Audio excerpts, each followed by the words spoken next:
So in this lesson, Module 5, Lesson 1, we're going to talk about preparing your application. So this is clearly one of the more important chapters. I think they're all important, but this is one of the most important ones. So fundamental principle, avoid shortcuts at all costs. I see this all the time. You know, people will write down the wrong things on on the application, and they don't necessarily even know if it's right or not. They're just going to hope that it slides past, or they don't necessarily do the research that, they don't follow the steps that the application says for them to do, and the state's just going to send it back to you, and you're going to waste your time. So you need to review the application thoroughly. Just when you get the application, take your time, have the application on one side, a notebook on the other side, or your laptop, take notes. If you don't understand something, write it down, and you can always call the state or call the licensing authorities and get their advice. I mean, that's what they're there for. So, review it thoroughly, take your notes, things that you don't know, things you need to do.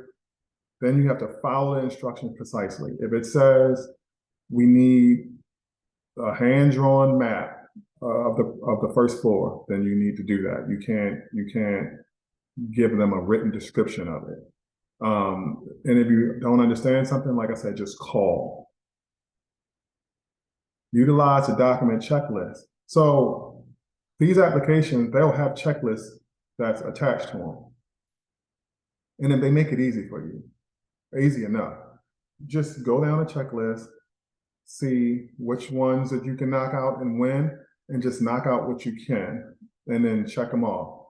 Because if you try to do things disjointed, it's just going to come back and bite you. For example, even that first property, it took me a lot longer to license it because I wasn't really going off the checklist. I thought, oh, I got this. It's not hard. And I would just do things here and there, and I didn't really go through the checklist.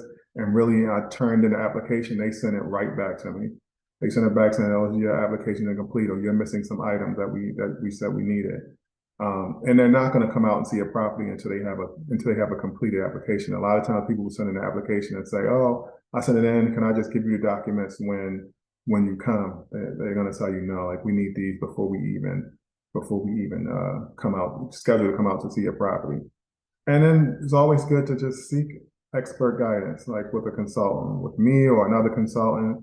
And that way you don't have to make the same mistakes. If somebody's been doing this for 15 years, they've forgotten more about this business than you know. If you're in the licensing stage and you just your first facility, like I'm pretty sure I've forgotten more about this than you will probably know in the next 10 or 15 years. Like there's little things you'll be talking to me about, or have clients I'm like, oh, yeah, that's right, yeah. Oh, that brings back memories. And now to me, it's just comes second nature.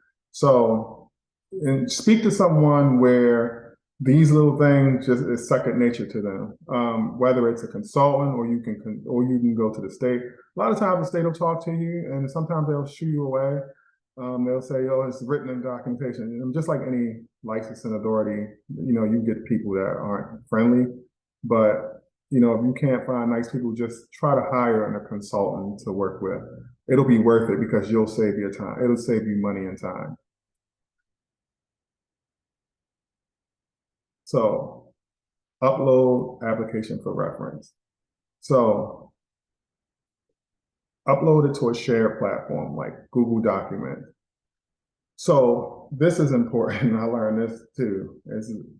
You can have a document here that you're working on, that you're checking things off of, and say you're working with me. If you want me to see your document or see what you're doing real time, you could just tell me, say, "Hey, Kwame, I'm going to add you to my application on Google Docs," or I use another platform called Honeybook. I'll leave that too. I'll leave the link to that as well. But you can upload your, document, and you can literally invite me to look at your document as you're working on it. So I can log in and say, "Oh no, like you're missing this. This is what they mean by this. You're doing something different." Or you can, even if you're working with someone from the state, when you can share that with them too. So they can look at it real time and look at your documentation and say, oh no, we want you to do this, not that. So it's very important. A lot of people just have it written down on paper. Take the time out, upload it that on the cloud where now you can share it, because back in the day that wasn't even possible. Now it can just save you so much time, and it can just have multiple eyes on something. So, it's always good to have different eyes on something. Like, so maybe a friend may be a little more savvy than you, or maybe a little more smarter. I mean, I'm not the smartest guy in the world. I have friends that I know that are smarter than me. So I'm like, hey, I'm doing this application or whatever. Can you take a look at it? I have it on Google Docs. Just, it may be out of your scope, but can you please just, give it a good once over to make sure I didn't make any mistakes or any grammatical errors or whatever. And they're like, okay, look at it. They'll catch something, fix it. So it'd be something that I wouldn't necessarily even have caught. So that's definitely a good tip that you guys should stick with. And then establish a timeline. So a realistic timeline. So just say, I'm going to give myself 30 days to complete this application, or 2 weeks, or a week, whatever. And say, but I'm going to stick to it. And each day I'm going to work on it for 3 hours. Some people try to knock it all out in 1 day or 2 days, and you end up having a crappy application that's just got so many holes in it. They're going to just send it back to you. You're going to waste time anyway. Because when you submit your application, they're going to put you in the back of they're going to put you in a pile of a bunch of other applications. So by the time they get to your application, look at it, realize it's crap, and then send it back. You've wasted 3 weeks by the time they even look at it. So it's only going to behoove you to just send something that's, done, and it's done, correctly, because you'll waste time. I did that the first time. They sent my application back twice. And like I said, pay attention to detail. I can just you just having a different sets of eyes on it, people to look at it. You calling a consultant to look at it. It's just always best when you turn your application in just to have it right, because it'll cost you time. And then gather the required documentation. So when you're applying for a license, they're going to want you to have your background check. They're going to want you to have all your assisted living documentation, saying that if you're a manager, they want to see your manager's documentation. You can't send that application in without it, or say, oh, I'm just missing a document. I'm missing this document, but I'm going to submit my application. They're going to send it right back. And they're not going to care that you're wasting your time, because they're going to think you're wasting their time. So review and revise. Once you get everything done, review, have different sets of eyes on it, call a consultant and have them look at it, revise as needed, and then you turn it in. Always maintain good communication with your consultant, or when you turn it in, make sure you maintain communication with the person from the licensing. So they'll tell you who's assigned to your case. After someone gets it and they'll schedule it, they'll call you and say, hey, we have your application.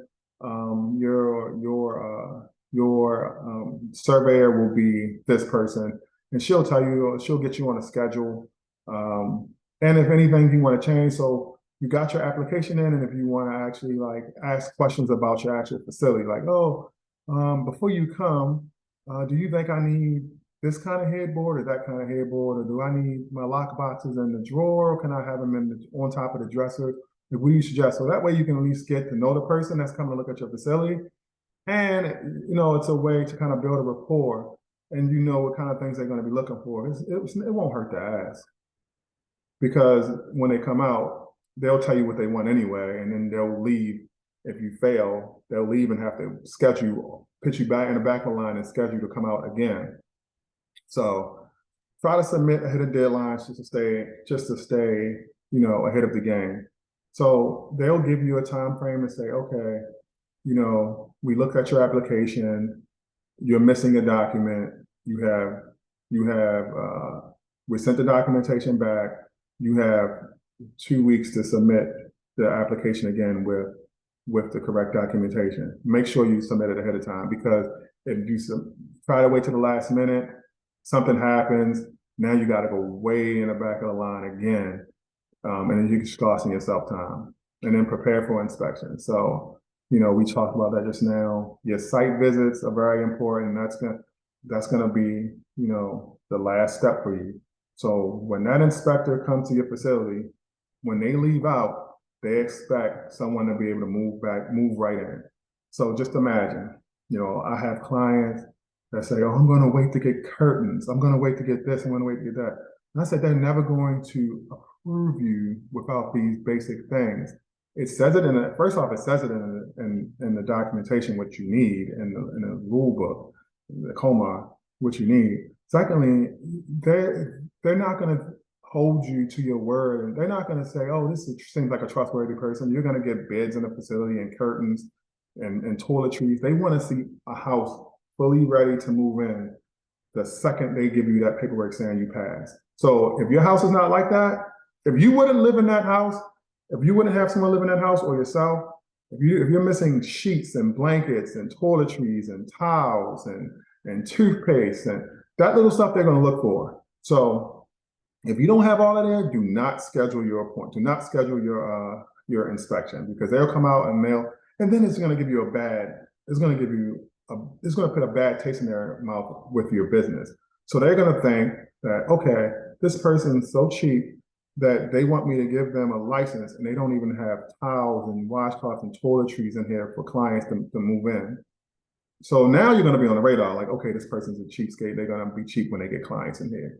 So you want to have it as nice as you can and pristine as you can and like ready to live in as much as you can when they come to that home inspection, because that's their first impression of how you're going to do business. The paperwork is one thing, you can mess up on some paperwork because that's not everyone's strong suit. But please, when you have these people come to your house, do not have it looking half done or a mess. Make sure when they come in, they're going to say, "Wow, this looks nice. You have pictures on the wall." Most people don't even have pictures on the wall. You have plants. It smells good. We're looking like a home in here. So, just make sure you have all that ready when you do your inspection. And believe it or not, they'll send you clients, because these are the same surveyors that will shut down other facilities or facilities that close down.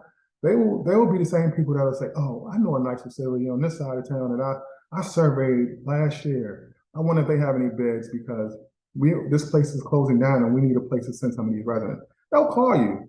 They'll call you if they know you're one of the good ones.